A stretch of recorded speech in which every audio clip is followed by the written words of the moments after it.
ఈర్ష్య కలిగిందే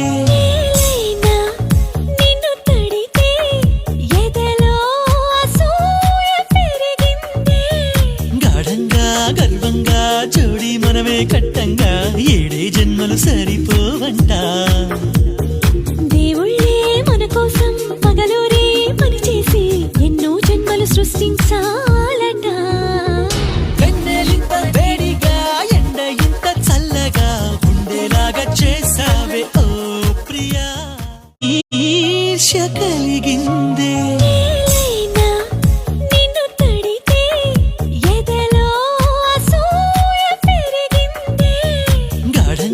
గర్వంగా జోడి మనమే కట్టంగా ఏడే జన్మలు సరి